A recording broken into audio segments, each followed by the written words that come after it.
First class एकदम। हाँ भाई बजर बटुआ बंद कर दे भाई इसको। हाँ क्या हाल चाल है? अरे कैसे हो? बढ़िया। चलो ठीक है, नोटबुक निकालो और कार्यक्रम को जो है वो आगे बढ़ाते हैं। कहाँ तक पहुंच गए थे अपन? लास्ट में क्या डिस्कस किया था? जल्दी बोलो देखें। क्वेश्चन डिस्कस किया था। अच्छा, क्वेश्चन घर से करने के लिए दिया था, उसका आंसर क्या है? उसका आंसर आप लोगों ने क्या निकाला है? जल्दी से बता दो मेरे को। यस सर, बढ़िया, बहुत बढ़िया मेरे बच्चों। हाँ भाई, उसका आंसर आप लोगों ने क्या निकाला है? उसमें सेम पूछा है या डिफरेंट पूछा है? डिफर इन, है ना? तो बोल सेम तो बहुत सारे आ रहे हैं, लेकिन डिफर कौन सा आ रहा है? जल्दी बोलो। तो मैंने लगवा रखा आज वैक्सीन। ठीक है, तो जल्दी जल्दी बोल दो। मैं हाँ ज्यादा देर झेल नहीं पाऊंगा। ठीक है, मेरे को अभी अजीब सी फीलिंग हो रही है, पसीना आ रहा है। हाँ लगभग सभी सेम दिख रहे हैं। इसमें क्या कोई एक CFSC का ऑप्शन है क्या? CFSC सेम होगा या डिफरेंट होगा? इलेक्ट्रॉन तो उतने रहेंगे, लेकिन क्या लिगेंड अलग अलग है क्या? लिगेंड अलग अलग है तो स्प्लिटिंग अलग अलग होएगा क्या? अगर स्प्लिटिंग अलग अलग होएगा तो स्प्लिटिंग एनर्जी डेल्टा का वैल्यू अलग अलग आएगा क्या? अगर डेल्टा का वैल्यू अलग आएगा तो क्या CFSC सेम आएगा या अलग आएगा? अलग आएगा। तो आंसर कौन सा हो गया? CFSC। बात पल्ले पड़ गई ना? इसमें लिख लो CFSC डिफरेंट है, उसको टिक मार्क कर लो और आगे डैश करके लिख दो। लिखो। अरे डेल्टा डेल्टा भैया, अगर वीक लिगेंड है तो स्प्लिटिंग इतना होएगा, स्ट्रॉन्ग है तो स्प्लिटिंग इतना होएगा। डेल्टा बदल गया ना, और डेल्टा से तो मल्टीप्लाई करके काम चला रहे हैं हम लोग। डेल्टा से तो मल्टीप्लाई करके काम चला रहे हैं, बाकी सब तो कांस्टेंट हो गया। CFSC directly proportional to delta हो गया वहां पे। बिल्कुल बिल्कुल, तो वहां पे लिख दो। देखो डिफरेंट डिफरेंट CFSC है ना, CFSC को टिक मार्क कर दो और उसमें लिख दो। देखो due to different delta O, due to different delta O. समझ जाओगे इतने में? Due to different delta O. एक NH3 है, एक H2O है ना। ठीक है सर, कोई बात नहीं। चलो आगे बढ़ते हैं, अगली बात करते हैं। हो गया भैया? चलो हेडिंग लगाओ sir, applications of CFT। Heading लगाओ, एप्लीकेशंस ऑफ CFT।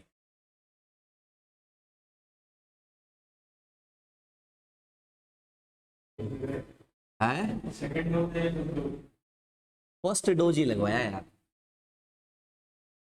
और इसी में लगा दिया यार उसने। अब ये बहुत भयंकर दर्द हो रहा है यार। पहले तो पता नहीं चला, लेकिन अब क्या है वो, एक तो क्या होता है साला, उसके बारे में सोचते हैं ना बार बार, तो ज्यादा होता है। अभी ऐसे मेरे को ऐसे लग रहा है, मेरे को भयंकर पसीना आ रहा है, और मैं ऐसे मतलब ऐसे है ना। हाँ यार, मेरे को तो अभी लग रहा है, मेरे को अभी फीवर आ रहा है हल्का हल्का। चलो, ये सब क्या है, सोचने से होता है ना। Applications of CFT।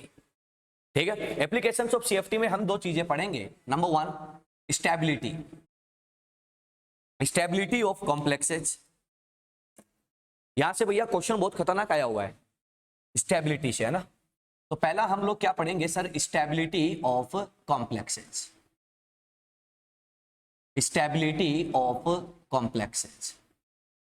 दूसरा हम लोग क्या पढ़ेंगे? तो अपन पढ़ेंगे कलर इन कॉम्प्लेक्सेज।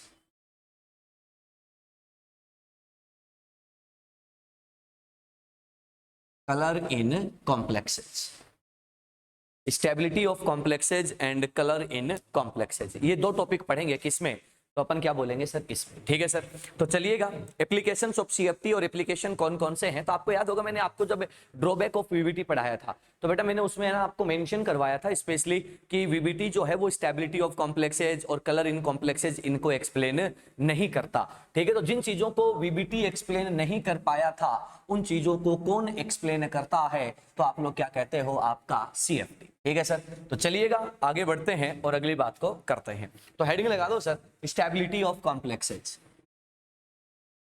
हेडिंग लगा दो, stability of complexes. Stability of complexes. Stability of complexes की बात करते हैं कि कॉम्प्लेक्स की स्टेबिलिटी को हम लोग कैसे बताएंगे। देखो सर, आप लोग एक बात जानते हो कि आपका जो कॉम्प्लेक्स है वो हवा में नहीं बनेगा भैया, उसके लिए उसको ना एक प्रॉपर मीडियम की जरूरत पड़ेगी। ऐसा थोड़ी है यार, मान लो मेरे को है ना कोई कॉपर का कॉम्प्लेक्स बनाना है, अमोनिया लिगेंड है, कॉपर प्लस अमोनिया को रख दूं और वो हवा में ही क्या कर जाएंगे, रिएक्ट कर जाएंगे। ना ना ना ना, उसके लिए हमें एक प्रॉपर मीडियम की क्या होती है, रिक्वायरमेंट होती है। तो एक काम करता है, मेरे को कॉपर और अमोनिया लेके मैं एक कॉम्प्लेक्स बनाता हूं। कॉपर कौन सा ले लेता हूं, कॉपर 2+। कॉपर 2+ क्या करेगा, एक अमोनिया के मॉलिक्यूल से रिएक्ट करेगा। मैं यहां पर सीक्वेंशियल रिएक्शन को चेक करूंगा, क्योंकि रिएक्शन तो एक बार हो जाएगी, लेकिन वो कैसे कितने स्टेप में हुई होगी उसको हम लोग क्या करते हैं, यहां पर स्टडी करते हैं। तो जब ये इसके एक मॉलिक्यूल से रिएक्ट करता है तो यहां पर एक इक्विलिब्रियम स्टैब्लिश होता है, और आपके पास क्या बनता है, CuNH3, और यहां पर चार्ज कितना आता है, +1, और इसका इक्विलिब्रियम कांस्टेंट कितना ले लेते हैं, K1। ठीक है। अब तुम एक बात जानते हो कि सर इस रिएक्शन का प्रोडक्ट अगले सीक्वेंशियल रिएक्शन का क्या बन जाएगा, रिएक्टेंट। सही बात है ना। तो ये जो रिएक्टेंट है ये क्या करेगा बेटा, अमोनिया के नेक्स्ट मॉलिक्यूल के साथ रिएक्शन करेगा, और बेटा क्या बना देता है, CuNH3 whole twice and charge on complex +2, और यहां पर क्या बन जाएगा, K2। इक्विलिब्रियम कांस्टेंट है K1 K2। अब देखो सर ये रिएक्शन है ना तब तक होएगी जब तक इसका कोऑर्डिनेशन नंबर क्या ना हो जाए, कंप्लीट ना हो जाए, और ये स्टेबिलिटी को अचीव ना कर ले। तो अपन क्या कहते हैं कि ये जो रिएक्टेंट, अब जो प्रोडक्ट है वो अगले सीक्वेंशियल रिएक्शन का क्या बन जाता है बेटा, रिएक्टेंट बन जाता है। और रिएक्टेंट बन जाता है तो अमोनिया के नेक्स्ट मॉलिक्यूल से रिएक्शन करता है, रिएक्शन करके ये क्या बना देता है, CuNH3 whole thrice, charge on complex is +2, और यहां पर क्या बन जाएगा बेटा, K3। सही है। अब देखो सर अभी भी ये स्टेबल नहीं हुआ है, क्योंकि हम जानते हैं कि प्रोडक्ट स्टेबल कौन सा होता है, कोऑर्डिनेशन नंबर 4 का। तो मेरे बच्चे ये क्या कर लेता है, CuNH3 whole thrice, charge on complex is +2, और ये अमोनिया के साथ रिएक्ट करता है, और रिएक्ट करके क्या बना देता है, CuNH3 whole 4 and charge on complex is +2। बात पल्ले पड़ गई। और इसके लिए मैं बोल देता हूं इस रिएक्शन के लिए इक्विलिब्रियम कांस्टेंट कितना है, K4। ठीक है सर। अपन क्या कहते हैं कि यार ओवरऑल क्या होता है इस रिएक्शन में, तो ओवरऑल क्या होता है, तो अपन क्या बोलते हैं कि भैया इस रिएक्शन का प्रोडक्ट इसका रिएक्टेंट है, मतलब जितना बनेगा उतना कंज्यूम हो जाएगा। ये वाला जो है प्रोडक्ट ये रिएक्टेंट में कंज्यूम हो जाता है, ये वाला प्रोडक्ट जो है वो रिएक्टेंट में कंज्यूम हो जाता है, और फाइनली हमें क्या मिलता है, ये प्रोडक्ट। तो अपन क्या कहते हैं कि फाइनल रिएक्शन में क्या मिला कि कॉपर 2+ है, 4 अमोनिया के मॉलिक्यूल यूज आ रहे हैं, और ये क्या बना रहे हैं, तो अपन क्या बोलेंगे, CuNH3 whole 4 and charge on complex is +2, और इसके लिए मैं बोल देता हूं कि ये क्या है, नेट रिएक्शन। तो क्या बन गया, K नेट। आप लोग एक बात जानते हो कि अगर डिफरेंट इक्विलिब्रियम्स को हम लोग ऐड करके एक फाइनल इक्विलिब्रियम को अचीव करते हैं, तो उस फाइनल इक्विलिब्रियम का, ध्यान से सुनना, उस फाइनल इक्विलिब्रियम का जो इक्विलिब्रियम कांस्टेंट होता है K नेट, जिसे आप लोग क्या बोल सकते हो कि सर वो जो है जितने भी कांस्टेंट हैं उन सब के मल्टीप्लीकेशन के क्या होता है, इक्वल होता है। क्या ये बात आपने पढ़ी हुई है क्या? अरे भैया अगर डिफरेंट इक्विलिब्रियम है, वेरियस इक्विलिब्रियम है, अगर उनको ऐड करके या जो भी करते हो तुम एक इक्विलिब्रियम ऑब्टेन कर लेते हो, तो वहां पर सारे इक्विलिब्रियम कांस्टेंट क्या हो जाते हैं, मल्टीप्लाई हो जाते हैं। के नेट क्या है, के नेट क्या है, तो अपन क्या बोलेंगे कि ये है इक्विलिब्रियम कांस्टेंट। क्या है, इक्विलिब्रियम कांस्टेंट। क्लियर है? या फिर आप लोग इसके लिए चाहो ना तो एक बहुत प्यारा वर्ड काम में ले सकते हो, ये क्या है, फॉर्मेशन कांस्टेंट। इस कॉम्प्लेक्स का क्या है, फॉर्मेशन कांस्टेंट। तो हम लोग इसको ज्यादा बढ़िया वर्ड दे सकते हैं क्या, फॉर्मेशन कांस्टेंट। या फिर बेटा मैं इसको क्या स्टेबिलिटी कांस्टेंट नाम दे सकता हूं क्या? अरे क्या मैं इसको स्टेबिलिटी कांस्टेंट भी नाम दे सकता हूं क्या? तुम बोलोगे कैसे, तो तुम एक बात जानते हो कि अगर के नेट का वैल्यू ज्यादा होगा तो रिएक्शन किधर जाएगा, फॉरवर्ड जाएगा। बात पल्ले पड़ गई। अब देखो सर हमारे पास है ना एक और आएगा, के डी, या फिर क्या के बोल सकते हो, के इनस्टेबिलिटी। इसको बोलते हैं डिसोसिएशन कांस्टेंट। क्या बोलते हैं, डिसोसिएशन कांस्टेंट। या फिर तुम क्या बोल सकते हो इसको, इनस्टेबिलिटी कांस्टेंट। ये नाम सुने हुए क्या? Yes sir. एक बात बताओ कि अगर मैं आपसे पूछ लूं कि भैया फॉर्मेशन कांस्टेंट और डिसोसिएशन कांस्टेंट में क्या रिलेशन होता है, तो आप लोग क्या बोलोगे कि डिसोसिएशन कांस्टेंट जो होता है वो 1 क्या होता है, फॉर्मेशन कांस्टेंट। बोलो बात पल्ले पड़ गई क्या? इस पर बेस्ड तुम्हारे एनसीईआरटी में कुछ सवाल है। आपके एनसीईआरटी में क्या है, 2-3 सवाल इस पर दे रखे हैं न्यूमेरिकल वाले, तो वो आपको जरूर देखने हैं। बात पल्ले पड़ गई। इक्विलिब्रियम का ही क्वेश्चन है वो, लेकिन आप लोगों को इस तरीके से उसको ध्यान बनाइए सर।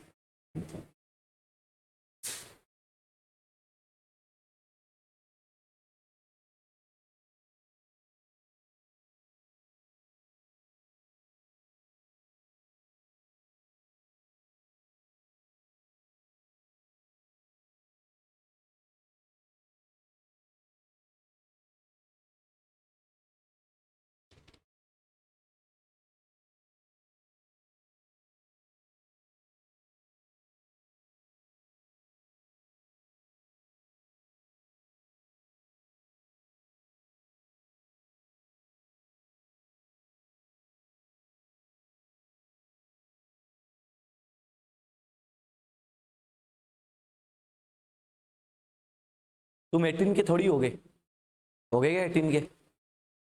नहीं हुए क्या? अच्छा, तो वैक्सीन तो नहीं लगा होगा फिर।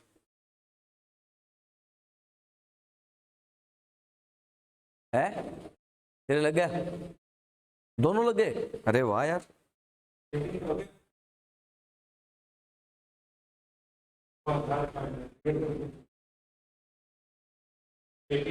बनाओ बनाओ जल्दी बनाओ, फिर आपको अब बिटिया होते ही डन बोल देना।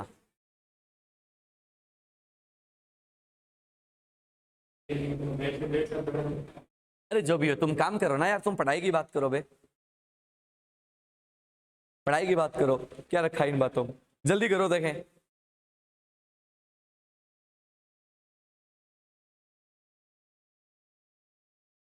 हो गया क्या?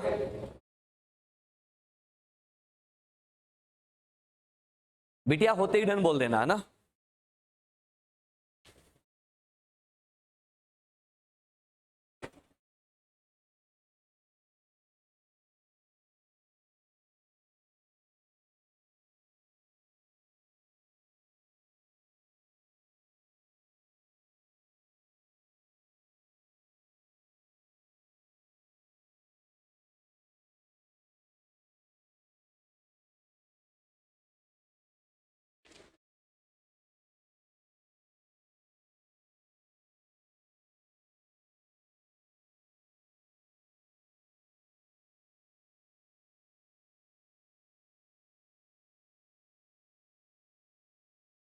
चला ही आ गया। हो गया, जल्दी करो यार, ये टॉपिक खत्म करना है, स्टेबिलिटी। मैं बोल जाऊंगा फिर, जल्दी करो।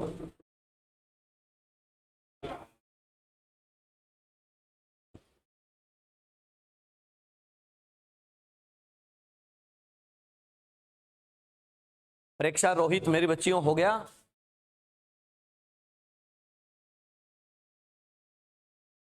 रिप्लाई नहीं आ रहा।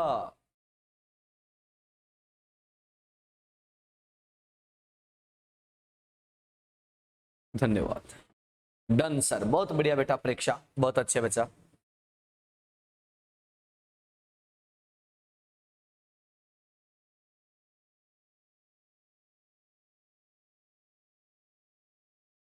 बेटा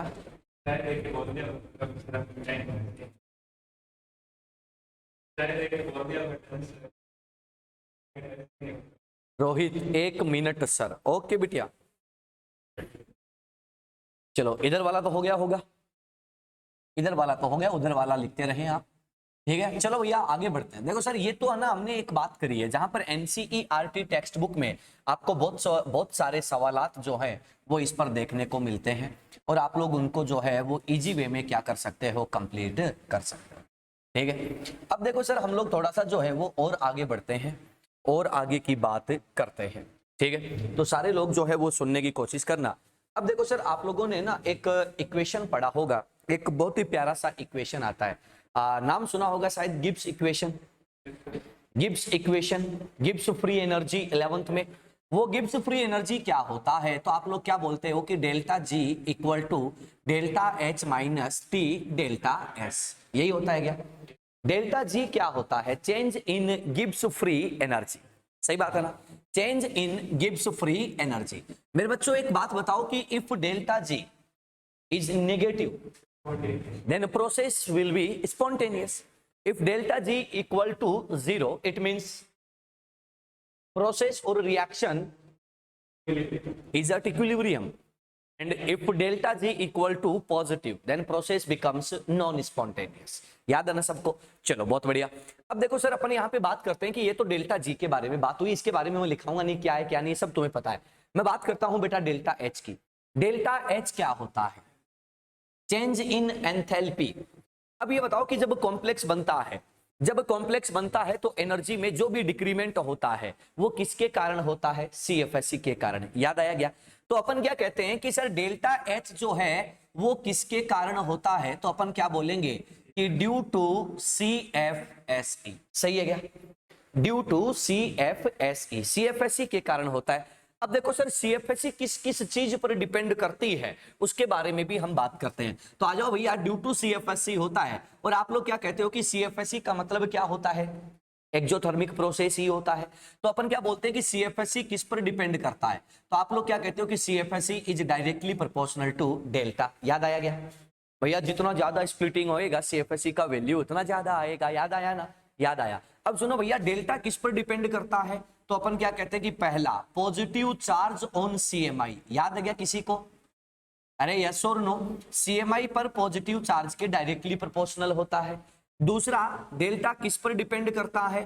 तो आप क्या बोलते हो? Z effective of CMI. याद आया होगा कुछ कुछ, है ना? ये सारे कल मैं पढ़ा चुका हूं, 3D 4D 5D याद आ रहा होगा। ठीक है, एक और किस पर डिपेंड करता है? तो अपन क्या बोलते हैं? स्ट्रेंथ ऑफ लिगेंड पर डिपेंड करता है। Strength of ligand. क्लियर है क्या?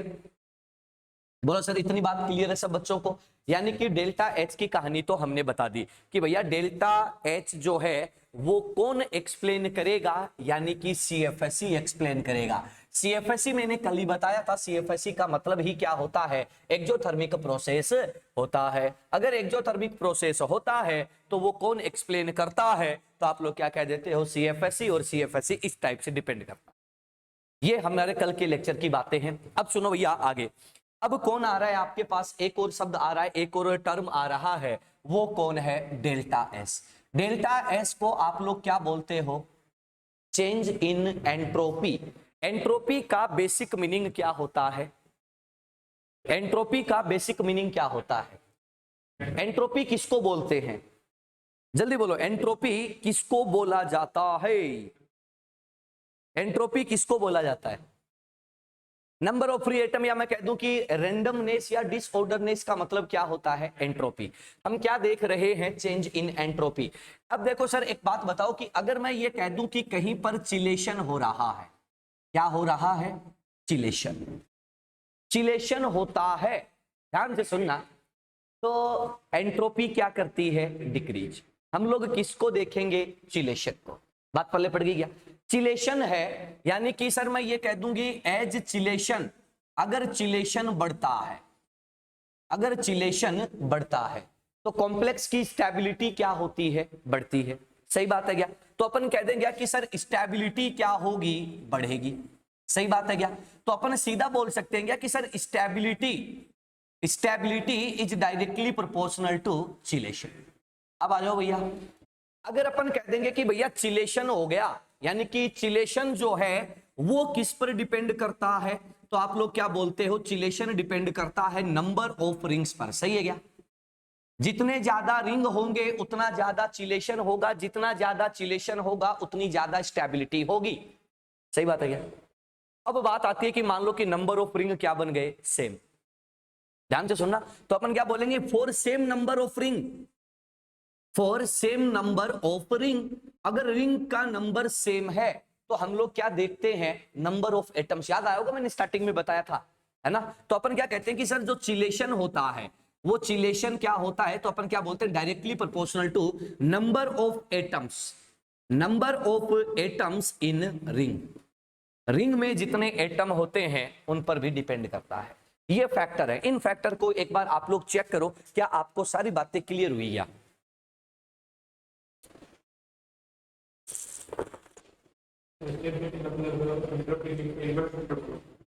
स्टेबिलिटी का मतलब है, देखो डेल्टा जी कैसा आना चाहिए? नेगेटिव।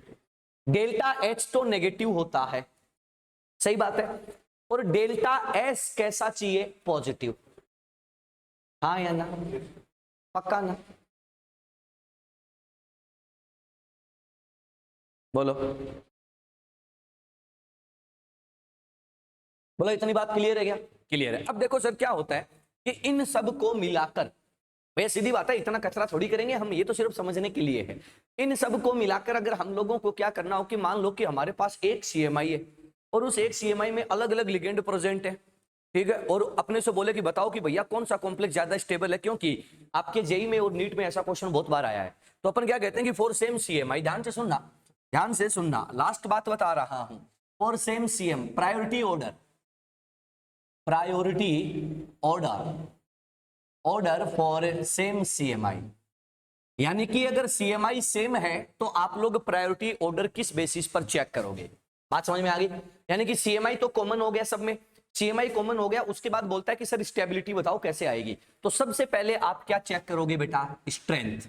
आगे चल के क्वेश्चन भी कराऊंगा बहुत सारे इस पर। सबसे पहले क्या चेक करोगे? स्ट्रेंथ। स्ट्रेंथ में तुम्हें एक ही चीज याद रखनी है कि सबसे बढ़िया डोनर कौन होता है? कार्बन। तो आपको यह देखना कि अगर किसी के पास कार्बन डोनर है तो उस कॉम्प्लेक्स की स्टेबिलिटी मैक्सिमम होगी। समझ गए ना? कार्बन डोनर होने के बाद वो सबसे पहले होगा और उसके बाद क्या देखना है? चिलेशन। उसके बाद क्या देखोगे? चिलेशन। बात पहले पड़ गई। सबसे पहले क्या देखोगे? Carbon donor. ठीक है, मैं इसके नीचे लिख दूं कार्बन डोनर। कार्बन डोनर है तो सबसे स्टेबल कॉम्प्लेक्स बनाएगा। उसके बाद क्या देखोगे? चिलेशन। जितने ज्यादा रिंग, ये कॉन्सेप्ट लगा दो। बात पहले पड़ गई। ठीक है, चिलेशन के बाद आपको चेक करना है स्ट्रेंथ। वापिस से क्या चेक करना है? Strength of ligand. लिगेंड का स्ट्रेंथ आपको चेक करना है, ये आपको ध्यान रखना है। अब तुम बोलोगे यार मास्टर ये क्या होचपोच वाला सा मामला कर दिया भाई। तो चलो भैया इसको हम लोग थोड़ा सा चेक करते हैं। मैं आपको कुछ लिगेंड देता हूं और हम उसका प्रायोरिटी डिसाइड करेंगे। पहला लिगेंड है बेटा कौन? CN-। दूसरा लिगेंड कौन है? ऑक्जेलेटो। तीसरा लिगेंड कौन सा ले लूं? Ethylene diamine. चौथा लिगेंड क्या ले लूं? NH3। और पांचवा लिगेंड क्या ले लूं? H2। बात समझ में आ गई क्या? कोई एक सीएमआई है, उसके साथ ये पांच कॉम्प्लेक्स, ये पांचों लिगेंड अलग अलग कॉम्प्लेक्स बना के बैठे हैं। ठीक है, बोलता है कि बताओ भैया सबसे स्ट्रॉन्ग या सबसे स्टेबल कॉम्प्लेक्स यहां पर इनमें से कौन बनाएगा? तो ध्यान से सुन लो। अगर सेम ईएमआई है, सेम सीएमआई है, तो आप लोग सबसे पहले क्या चेक करोगे? स्ट्रेंथ कार्बन की। अगर कार्बन डोनर है तो सबसे स्टेबल कॉम्प्लेक्स देगा। बोलो भैया कार्बन डोनर इनमें से किसके पास है? CN के पास। तो पहली प्रायोरिटी पर कौन आएगा? बात पहले पड़ गई क्या? उसके बाद लिगेंड देखो सर, इनमें कोई नाइट्रोजन है और कोई ऑक्सीजन है। तो आप लोग अब किसके पास जाओगे? चिलेशन के पास। इनमें चिलेशन नहीं होता, इन दोनों में चिलेशन होता है। ध्यान से देखना, इन दोनों में क्या होता है? चिलेशन। सही बात है क्या? और यहां पर क्या है? No chelation. दो पार्ट में हमने ले लिया, स्टेप बाय स्टेप सोल्व करेंगे, भागना नहीं है। अब बोलो भैया चिलेशन और नो चिलेशन में ज्यादा स्टेबल कौन होता है? चिलेशन। सही बात है ना? अब देखो भैया चिलेशन आ गया, चिलेशन में देखा कि एक बार तो ऑक्सीजन है और एक बार कौन है? नाइट्रोजन है। बोलो भैया दोनों में से पहली प्रायोरिटी किसको दोगे? नाइट्रोजन को। किसको दोगे? नाइट्रोजन को। और इसमें किसको दोगे? आ गया स्टेबिलिटी। अब देखो सर ये दोनों बचे, इन दोनों में चिलेशन भी नहीं है। अब तुम क्या देखोगे? Strength of ligand. ये नाइट्रोजन, ये ऑक्सीजन, तो ये 4 नंबर और ये 5। सबसे स्टेबल कॉम्प्लेक्स इसका और सबसे वीक कॉम्प्लेक्स इसका। इन दोनों में ज्यादा ये है क्योंकि नाइट्रोजन डोनर और जो रिंग बनती है उस रिंग में एटम काउंट कर लो। बात पल्ले पड़ गई क्या? बोलो सर पूरा खेल समझ आया गया? देखो ऑक्जेलेटो का स्ट्रक्चर क्या होता है शायद तुम्हें याद होगा। अरे ऑक्जेलेटो का स्ट्रक्चर क्या होता है शायद तुम्हें याद होगा। यही होता है क्या?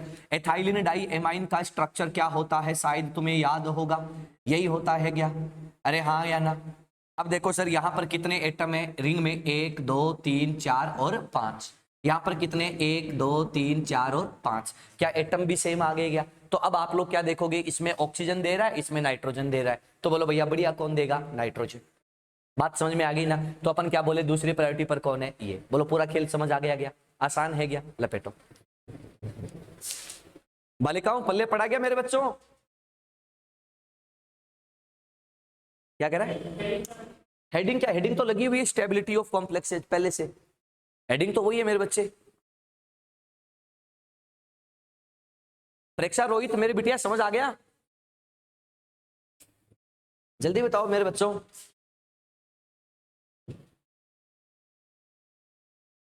Yes sir, okay. फटाफट से नोट डाउन कर लो बच्चा, फिर आगे बढ़ते हैं।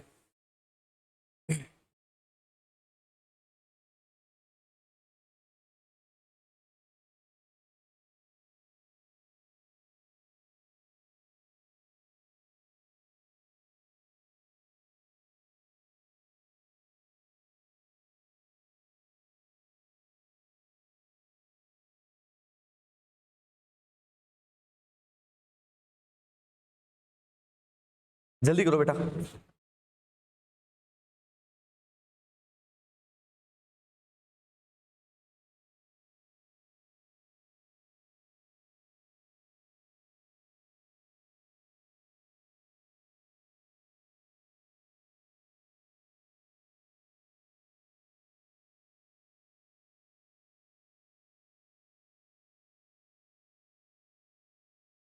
चलोगे बिटिया? होते ही डन बोल देना है ना, फटाफट से लिखो, डन बोलो, बात को खत्म करते हैं, आगे बढ़ते हैं। थोड़ा सा जल्दी करो, स्टेबिलिटी वाला पॉइंट खत्म कर देता हूं। जाते टाइम जो है वो क्वेश्चन बैंक और डीपीपी ले जाना भाई, ठीक है? क्वेश्चन बैंक और डीपीपी ले जाना। रोहित और प्रेक्षा, बेटा आप लोगों ने टेलीग्राम जो है टेलीग्राम चैनल ज्वाइन कर रखा है क्या? चलो कोई बात नहीं, मैं आकिब सर को भेज दूंगा, आकिब सर जो है वो आपको व्हाट्सएप पे भेज देंगे, है ना? ठीक है, तो डीपीपी है और क्वेश्चन बैंक है, तो वो आप लगा लेना बेटा। अगर कभी तुम्हारी हार्ड कॉपी या सॉफ्ट कॉपी खो जाती है तो अपना जो टेलीग्राम चैनल है उस टेलीग्राम चैनल पर क्या है, सारा मटेरियल रखा हुआ है, ठीक है? जाके टेलीग्राम चैनल में जब तुम बायो चेक करोगे तो बायो में नीचे मीडिया, वीडियो, उसके ऑप्शंस आते हैं, तो उसमें फाइल वाला ऑप्शन है, फाइल वाले ऑप्शन में जाओगे तो आपको डायरेक्ट वहां पर सारे के सारे जो हैं मिल जाएंगे, एक एक करके। चलाते होंगे ना टेलीग्राम? नहीं चलाते क्या? कोई बात नहीं, ठीक है? टेलीग्राम से जाओ, टेलीग्राम से डाउनलोड कर लेना, और हार्ड कॉपी चाहिए, हार्ड कॉपी तो ले जाना जाते टाइम, ठीक है? और लगा लेना भाई, ठीक है? फटाफट लगा देना, इतना कोई लंबा टाइम लगेगा नहीं, 3-4 दिन में सारे काम हो जाएंगे, ठीक है? 3-4 डीपीपी हैं और 250 क्वेश्चन है, वो लपेट दो, ज्यादा नहीं है रे। हाँ भाई चला गया। चलो अब जो ये इक्वेशन है, इस इक्वेशन को अप्लाई करके दिखाता हूं कि कैसे अप्लाई करते हैं और कैसे हम लोग चर्चा करते हैं, ठीक है?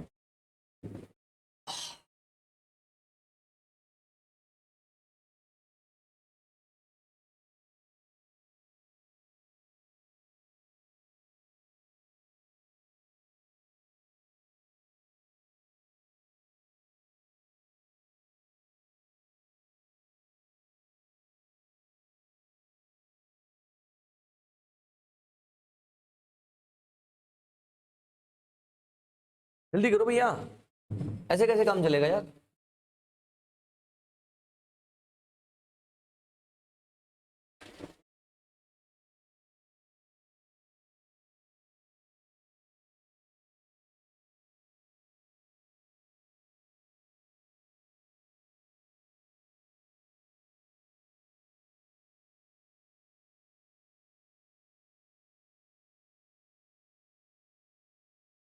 चलो अब देखो सर, मैं आपको अप्लाई करना सिखाता हूं कि कैसे हम लोग इसको जो है वो अप्लाई करते हैं और कैसे हम लोग इसकी चर्चा करते हैं। चलो गया? हाँ हाँ सारे लिख लो यार, सब लिख लो।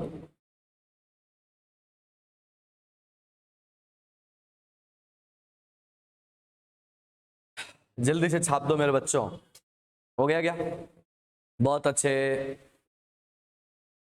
चलो अब देखो सर, वो डेल्टा एच वाला जो गिब्स इक्वेशन है उसको अप्लाई करना सिखाता हूं, ध्यान से सुनना। देखो सर, अपन क्या कहते हैं कि हम लोग इसको एग्जांपल की फॉर्म में ले लेते हैं। फॉर एग्जांपल जैसे मैं कह दूं कि मेरे पास एक कॉम्प्लेक्स है NiH2O होल 6 और +2।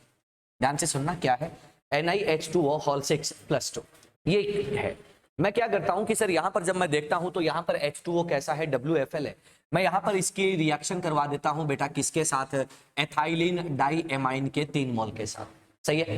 अब एक बात बताओ कि एथाइलिन डाई एमाइन जो है उसमें 2 प्रॉपर्टी है, एक तो ये SFL है, नाइट्रोजन डोनर है, और दूसरा चिलेशन का काम करता है। तो तुम एक बात जानते हो कि जो SFL होता है वो WFL को लपेट देगा। भैया ये लाइफ का रूल है, स्ट्रॉन्ग जो है वो वीक को क्या कर देता है, लपेट देता है। तो अपन क्या कहते हैं कि यहाँ पर होगा डिस्प्लेसमेंट और आपको मिल जाता है NiEN होल थ्राइस 4 जोन कॉम्प्लेक्स है, जब +2 प्लस में क्या मिल जाएगा, 6H2। सही बात है क्या? अब एक बात बताओ कि सर मैं यहां पर और यहां पर अगर CFSE चेक करता हूं, किसका CFSE ज्यादा आएगा? सीधे बता दो बिना गणित के। इसका। क्यों आएगा? इसका CFSE ज्यादा आने का कारण क्या है? ज्यादा आने का मतलब ज्यादा नेगेटिव। क्यों आएगा? क्योंकि लिगेंड कैसा है, स्ट्रॉन्ग है, डेल्टा क्या है, ज्यादा। तो अपन क्या बोलेंगे, इस रिएक्शन के लिए डेल्टा H का वैल्यू कैसा आएगा, नेगेटिव।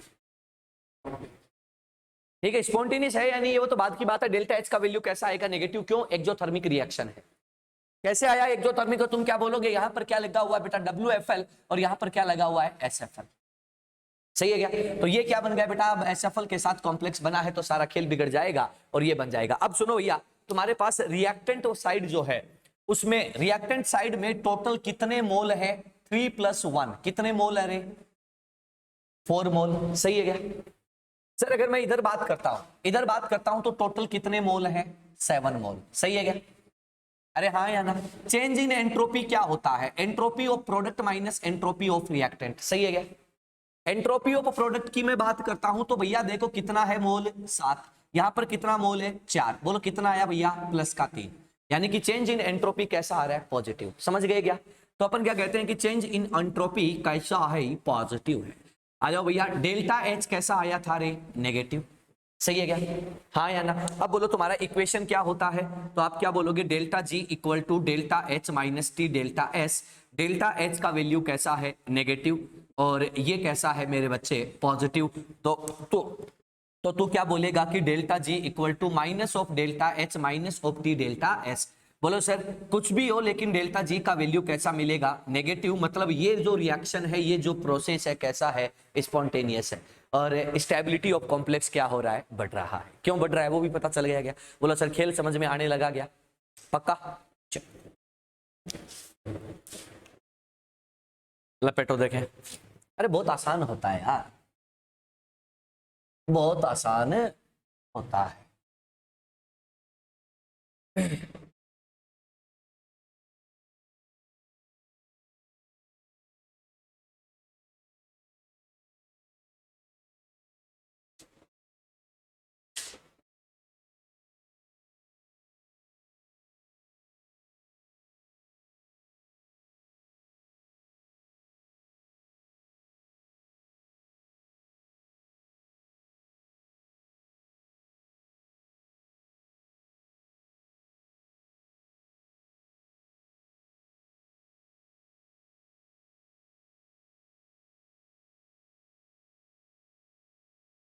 हो गया क्या,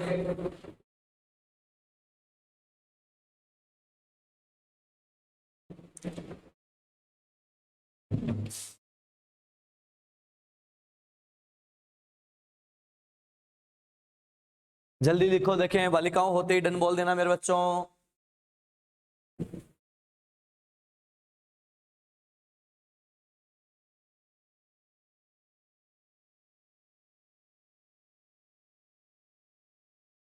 डन सर, बहुत बढ़िया बेटा रोहित, बहुत अच्छे। हाँ भाई हो गया, चलो। अब देखो सर, मैं आपको एग्जांपल देता हूं, आप लोगों को क्या बनाना है, उनका स्टेबिलिटी ऑर्डर। क्या बनाना है, स्टेबिलिटी ऑर्डर। ठीक है सर, तो हम फटाफट उस पर डिस्कशन करेंगे, फटाफट उस पर चर्चा करेंगे और क्या होगा उसको देखेंगे। तो चलिएगा, आप लोग भी फटाफट लिखना स्टार्ट कीजिएगा, साथ साथ बनाते चलिएगा। ठीक है, और स्टेबिलिटी ऑर्डर आपको बनाना है।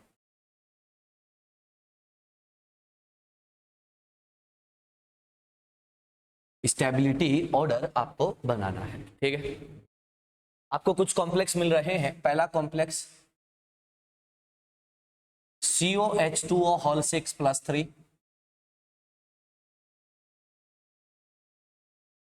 RHH2O होल 6, याद आ रहा होगा कौन रहेगा, इराक, इरिडियम। आपको क्या बनाना है बच्चों, स्टेबिलिटी ऑर्डर। बना लोगे क्या, ठीक है, बहुत बढ़िया।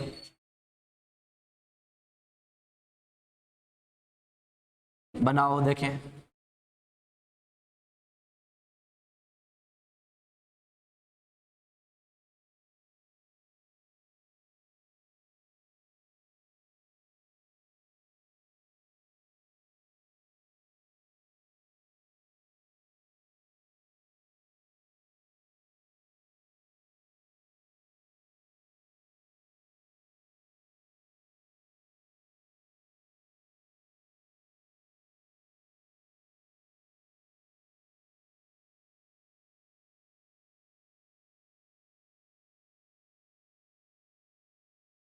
तीसरा कॉम्प्लेक्स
आओ बच्चों, क्या होगा?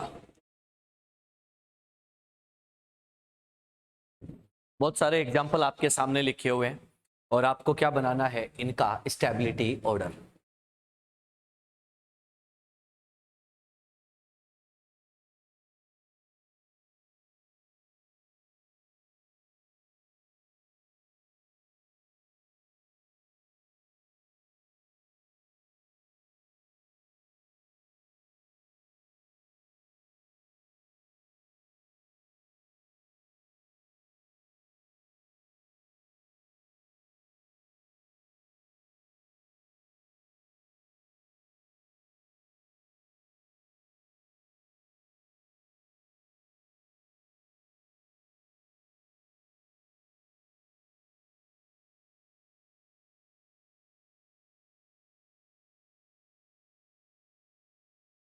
बनाओ, देखें, जल्दी बनाओ, फिर अपन जो है वो आगे बढ़ेंगे।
अब ये हो गया क्या?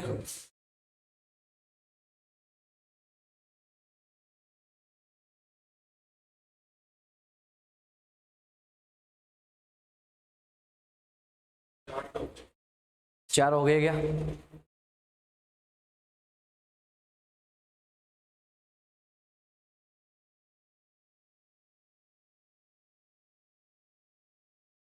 बनाओ, देखे, जल्दी बनाओ, फिर आगे बढ़ते हैं।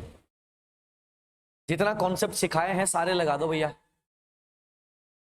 जितने कॉन्सेप्ट सिखाए हैं सारे लगा दो ताकि हम लोग आसानी से उसको समझ पाए। भैया जितने कॉन्सेप्ट आपको सिखाए हैं सारे आप लगा सकते हो।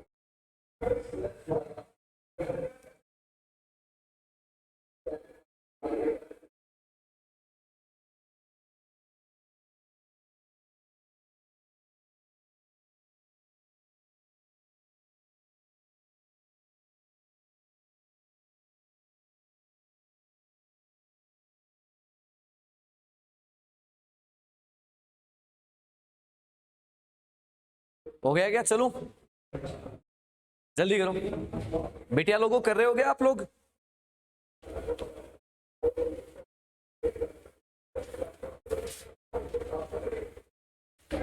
चलो आ जाओ, फिर क्लास खत्म होने का टाइम हो जाएगा। देखो देखें,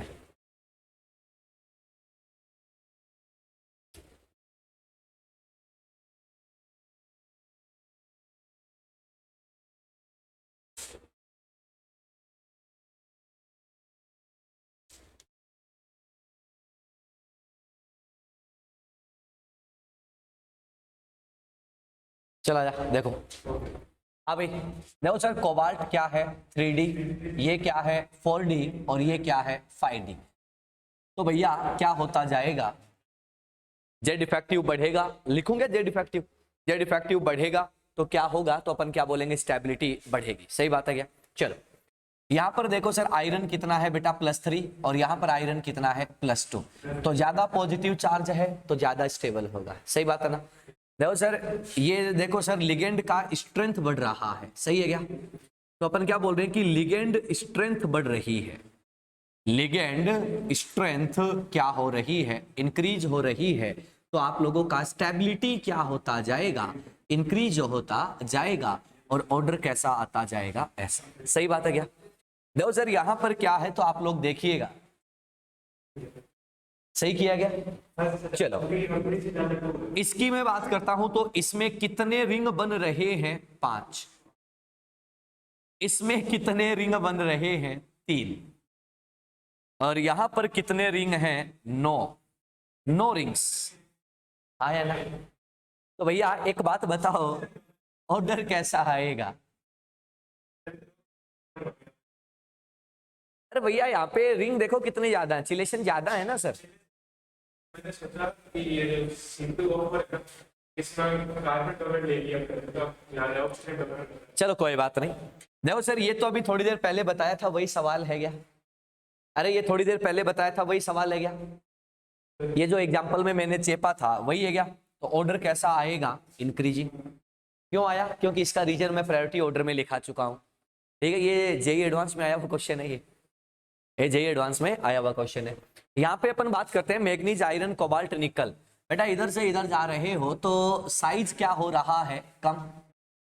साइज कम हो रहा है, जेड इफेक्टिव बढ़ रहा है, तो अपन क्या बोलेंगे कि भैया स्टेबिलिटी क्या होती जाएगी, बढ़ती जाएगी। स्टेबिलिटी क्या होती है, बढ़ती जाती है। बात पल्ले पड़ गई? नोट करो फटाफट से, आगे बढ़ते हैं। कैसे बेटा इलेक्ट्रॉन है? नहीं नहीं, ऐसा सीधा हो रहा है ना, इतना झंझट पालने की जरूरत नहीं है बेटा। फटाफट से मार्क करो, फिर आगे की 2-3 चीजें बता के खत्म करता हूं।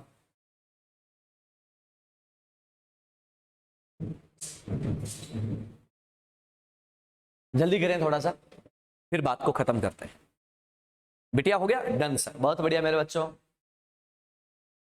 ये उड़ा रहा हूं इधर वाला। अब देखो सर, जहां पे मैंने 6th क्वेश्चन लिखा है, लास्ट जो 6th क्वेश्चन लिखा है, इस क्वेश्चन के बारे में मैं आपको एक बात बताता हूं क्या होता है। तो अपन क्या कहते हैं कि इसके लिए है ना सर, एक प्रैक्टिकल स्केल होता है। वैसे हमें उसकी जरूरत नहीं पड़ती है, लेकिन हो सकता है यार वो कभी पूछ ले, कभी वो पूछ ले, तो हम उसकी बात कर लेते हैं। ठीक है, क्या पूछ सकता है वो देखना। एक नाम आता है Irving, Irving Williams, Irving Williams stability order. Irving Williams stability order किसके लिए होता है? +2 आयंस के लिए होता है। ठीक है, किसके लिए होता है? For M+2। Manganese, iron, cobalt, निकल, कॉपर और जिंक, इनके +2 बनते हैं, बाकी किसी के नहीं बनते। तो अपन क्या कहते हैं कि सर यहां से यहां तक जाते हैं तो जेड इफेक्टिव बढ़ता जाता है और यहां पर जेड इफेक्टिव कम होता है, इसलिए ऑर्डर कैसा आता है, ऐसा। इसको बोलते हैं Irving Williams stability order. Clear है सर? नोट करें और एक क्वेश्चन लिखिएगा। Question is which ion can form maximum stable complex? Which ion can form maximum stable complex?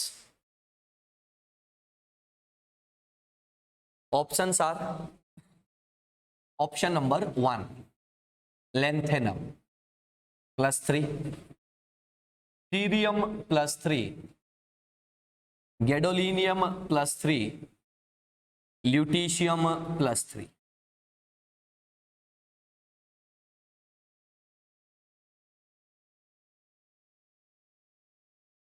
ये आपके पास 4 आयोन हैं और आपको यह बताना है कि इनमें से मैक्सिमम स्टेबल कॉम्प्लेक्स जो है वो कौन फॉर्म करके देगा, ये आपको बताना है। जल्दी बताएं थोड़ा सा। लेंथेनम +3 क्यों बेटा? बाकी तो अरे ओ सुगला,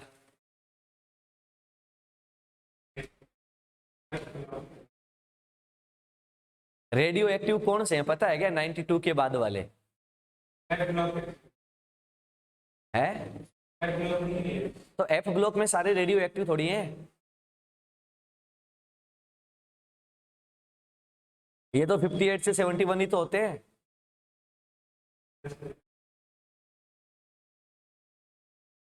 इसमें पीएम जो है वो मैन मेड होता है। बनाओ देखे, फटाफट बनाओ, देखो क्या होने वाला है।